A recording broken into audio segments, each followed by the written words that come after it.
Okay, welcome back everyone to week 3 of Inside the Box podcast. Once again, I am OS1 Johnson, and today we have some lovely guests with us, some great people in the recruiting community. I would like to introduce them. First up, we have NC1 Jamie Britt, and next to her, we have her husband, Senior Chief Heath Britt. Hey, so everybody. before we start, could you guys give us a little bit of introduction about yourselves and what do you do and how long you've been in, all the good stuff.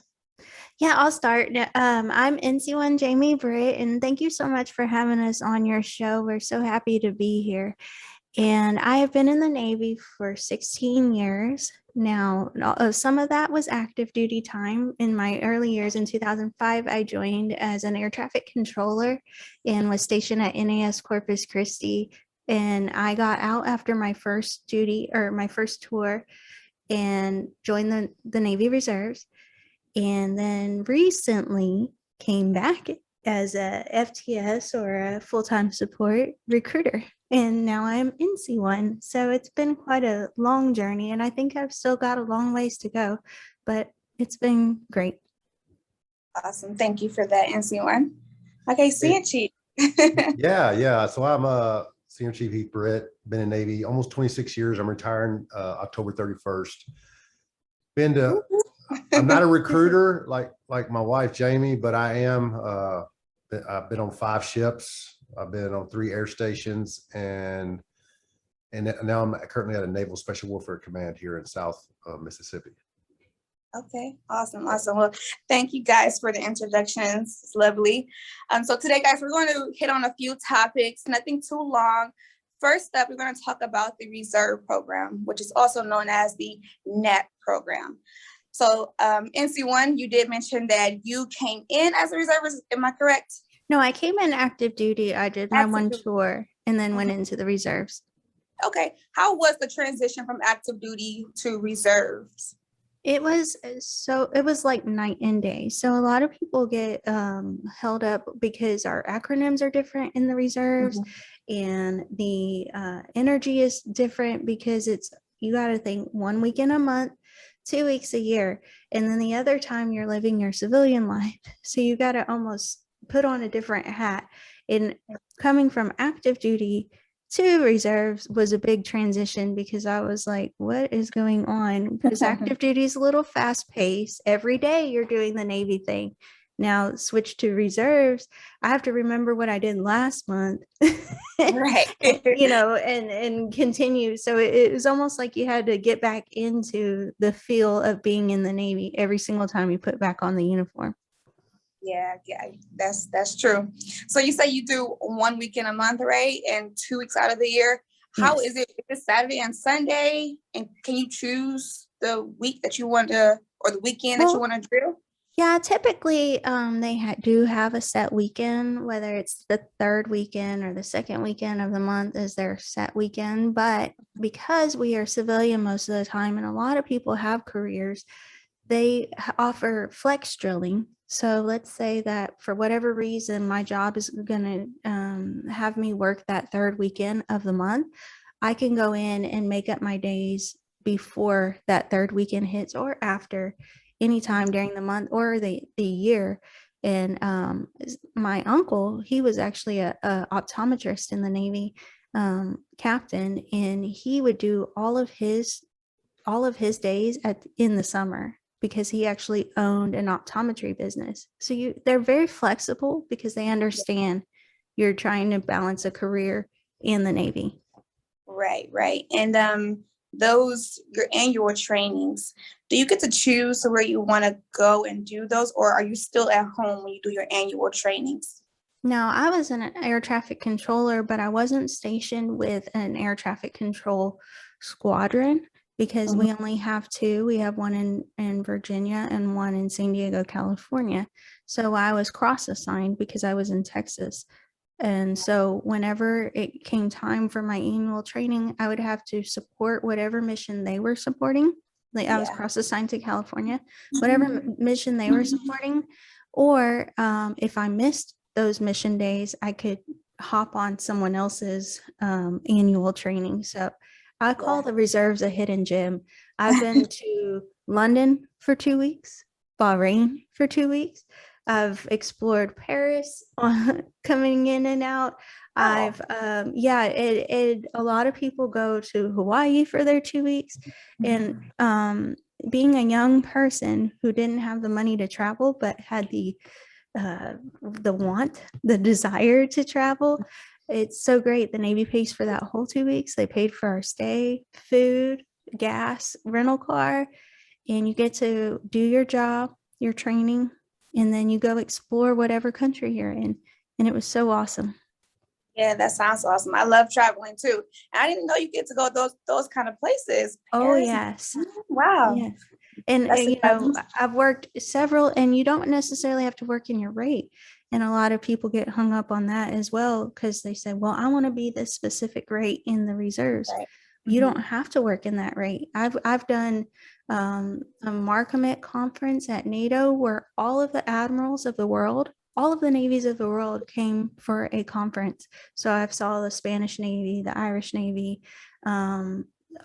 Algeria's Navy, and all of their admirals were in one spot. And I was just stuffing folders and handing them their stuff, which has nothing to do with air traffic control, but it was still a great experience. Right. That sounds really awesome. So do you think that being a reservist is beneficial in the, with your career after you left active duty? I thoroughly enjoyed my reserve time, and I thoroughly enjoyed my I used my GI Bill and got my master's degree and got a career as a GS employee at the Chief of Naval Air Training as a program analyst. So I had the best of all of the worlds, I think. I got my academics, I got my civilian life, and I had my still wearing the uniform and serving my country life. Right. Well, I think you did all the right things in C1, most definitely. Now, Senior Chief, you were always active? Is that correct? Yeah, I was always active, and I didn't accomplish as much as my better half when it came to my time. My GI bills. You did. I did professionally, but personally, I did. I mean, I don't mean I can't use. I still got my GI Bill. If I wanted to use it, I give it to my son. Either or, have that option. But I tell you what, on that active side, I loved it because you were always going to different places. And when you were going someplace, and sometimes it got repetitive, but I always liked where I was going, like San Diego, or if I was going to, when I was in Japan, would go to Thailand or Okinawa or Yokosuka, because I was in Sasebo. I saw so many. I've been around the world. I've literally been around the world with all my duty stations combined. And I tell you what, it makes you appreciate the good US of A, but it's still fun to visit all these different countries that I've been privileged to visit. Yeah. Yes, I agree with that too. Now, were you able to ever go with her when she went on her annual trainings? No, because because we were dating when she went to her last AT, her annual training. And that was in London. Bahrain? No, Bahrain and London. You went to London first. We were dating. We were married in Bahrain, but no, I didn't go. We still have kids. I had to go to school and do that. So those 2 weeks was just her. And she did deploy once with the. I did. I deployed to Djibouti, Africa for a year with the reserves. And we did get to link up during that time at a 96. I got 96 hours off. So meaning 4 days. And we went to Dublin. We met in Dublin, Ireland, and had a great weekend.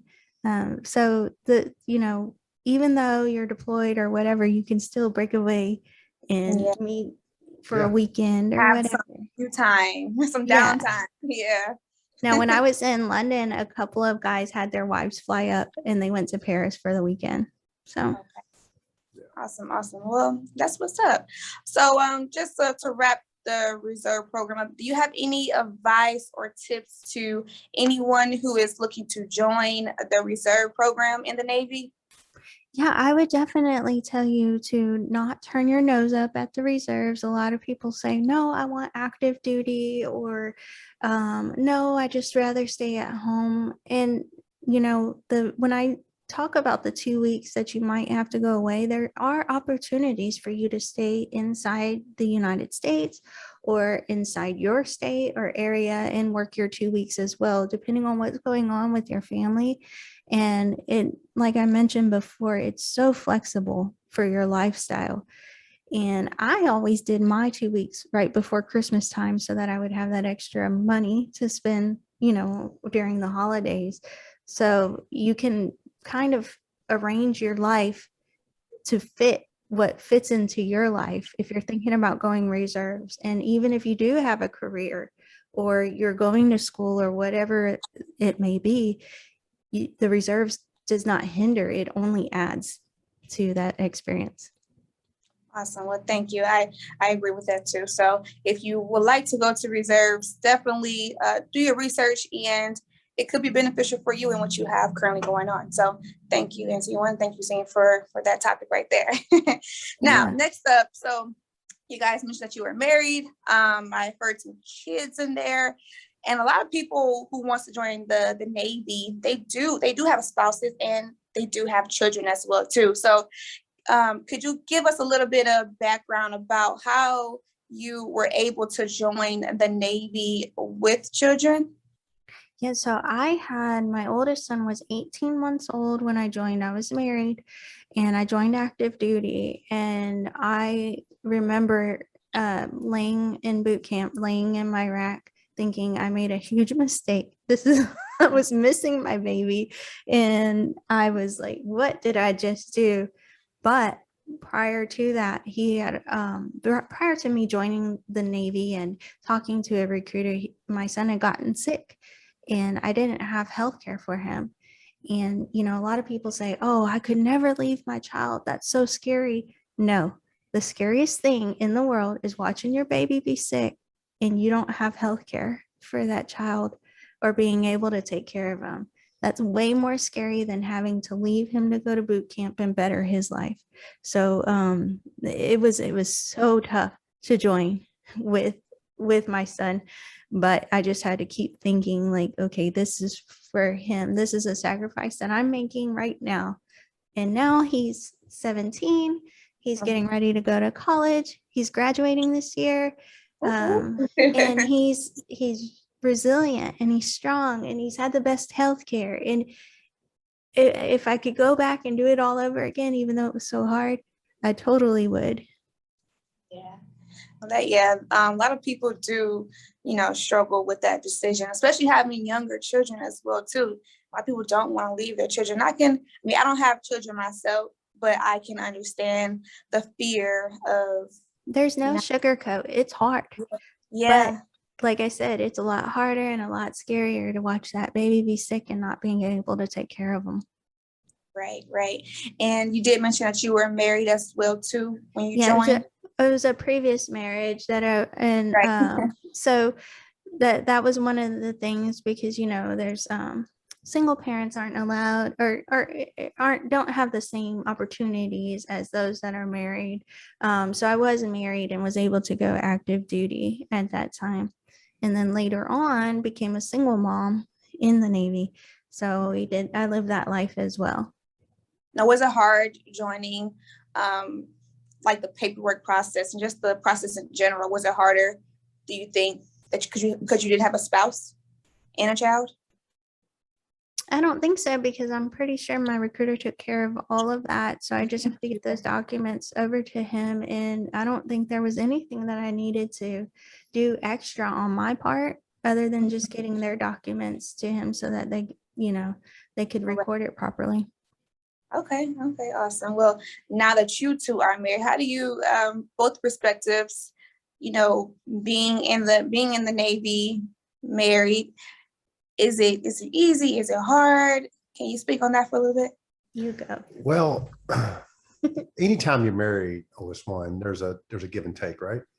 Yeah. So it's just that when we got married, I was a senior chief. When we met, I was a chief, made senior chief. And I was kind of like, I've already accomplished more than I probably ever thought I would in the Navy. I never thought I'd make past E5, honestly. But so it was her turn. So when she got the recruiting job, I already know, because I've been in the Navy over 20 years. I know it's it's a hell of a job. It's very busy, stressful. You get you can be doing your best and still not doing enough. So I did my part to make sure I try to take care of most things as I can and let her concentrate on her stuff. She's hustling for chief. She's trying to make that pay grade. She's trying to be the best she can be, obviously, because I was in that shoe. I was in those shoes before. I was wanting to be the best I could be. And so I did my best. I mean, when I'm perfect, I'm not perfect. So, but I did the best I could to try to take some of the load off of her because I thought it was the right thing to do. He got to be both. He got to leave on deployment and he got to stay while I went on deployment. So he got to live both lives, which is equally hard. Yeah, I'd rather be the one leaving than the one staying. Oh, for sure. The one staying has the hardest part. They got to keep the kids. I'm sure the dishwasher breaks or whatever, but Right. everything goes wrong when your spouse is on deployment. So he got to live both lives. And I think, it's easier to be the one that's deployed. Right. Okay. Well, thank you. Well, to wrap that up, pretty much it's not impossible to join the Navy if you are married or if you have children. It's just making that decision and knowing what you're doing it for. So, Right. And it's for yourself. It's also for your family as well, too. But it is not impossible. We have two people right here who has done it and done it successfully and flawlessly. And you guys are great. Done great things for sure. Thank you. Thank you. Yes, no problem. All right. Well, to wrap up our segment, as many of you all know, tomorrow is the 20th anniversary of September 11th. And we just want to, show our respects and show remembrance to those people who have lost their lives on that day. So for me, I will start off. I was little. I'm 26 right now. So I don't remember too much on that day because I was so little, but I knew that you had to leave school and we're at home watching the news with my sister and my mom, and it was a lot of coverage on it. But I knew that something terrible had happened that day, and it most definitely has shaped all of our lives. From that day on, it has changed everything on how we practice traveling and just practicing in the Navy and the military itself. So that's what I, remember on that day. Do you guys have any, thing that you remember or on that day? Well, I'll go next because Heath was actually in the Navy before some of us were born to this world. He was in the Navy, but I was in college. I went to college first. And before I joined, and I was in archery class, and we were, practicing shooting our arrows. And I remember my instructor saying, I heard before I got to class that a plane hit the World Trade Center, and we were all kind of like, well, that's weird. And then I went to my next class, which was down on the campus, and they had a TV, and we were able to see the second plane hit. And looking around, everybody was like puzzled, like, what is going on?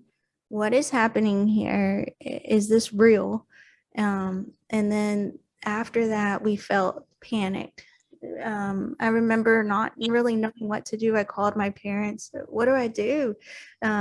Because, people were going out and getting gas or just running around saying, this is it, and nobody really knew what to do. But it started to plant that seed in my head that I was meant for something more. And so I did go ahead and finish my college degree, my bachelor's degree. And shortly after that was when I joined the Navy, 1 year after that. And I just had that burning desire inside of me, like, hey, there's something more out there, something bigger, and you need to be a part of it. And it never went away from that point on. So I ended up joining just 4 short years later. Yeah. So for me, I was, like I said, I was an E5. I just started getting paid for E5. We get frock for a while in the Navy. So I was on my way to Bremerton, Washington. See, I was stationed on the Lincoln out of Everett, but when he got put in the yards, we went to Bremerton because Everett couldn't support a yard for a carrier. So I was on my way and we got to the front gate of Bremerton. They said only military can get off right here at the front gate because the World Trade Center just got bombed or got bombed. I think the word they used was bomb, but but I remember like, this must be a drill. Maybe it's a base drill, but why they use the World Trade Center as a place, as the drill? Yeah. That's weird because I was in Washington and they were in New York. So why they use it so far away? Thinking as I'm walking to the boat, and I get on the boat, and right when I go on the boat, they were showing footage of the second one hit the World Trade Center, and I just remember being really upset, really mad about it, and I was ready to go. I was like, okay, well, I guess we're doing it. But the Lincoln was in the yards, and we were so, we were not capable, we weren't seaworthy anymore because we were been in the yards for a month or two out of the 6 months. So I didn't go anywhere. We didn't go anywhere, but a lot of ships got turned around on their way back home to head back to the Persian Gulf or wherever. So I know it affected a lot. It didn't affect me per se, personally, but it affected a lot of sailors that I knew that were on their way home. They were in their last little stint of a 6-month deployment. And I know it did affect people later because there's no more 6-month Westpacs. 6 months is a thing in the past. Now it's 10, 11, maybe a year, 12 months. And so it did affect a lot of people later on. It's still affecting people. That it's the war that never really ended. And it affected a lot of people. Not a lot of people get affected at the time, but this affected people, generations of sailors to come. You know what I'm saying? A ripple Effect. But I remember I was ready to go on another ship. That's going out. I was ready. Let's do it. And they was like, no, the command wouldn't support me leaving. So I didn't affect me that much at the time. And by the time the Lincoln went on deployment again after that, I'd already transferred to shore duty. So okay. All right. Well, I remember it very well. Yeah, most definitely cannot forget that day. No matter if you try, you would not forget that day. Exactly. So thank you for that. Like I said, we do want to pay our respects. For tomorrow is September 11th, and with that being said, I would like to just do a moment of silence for everyone who have lost their lives on that day.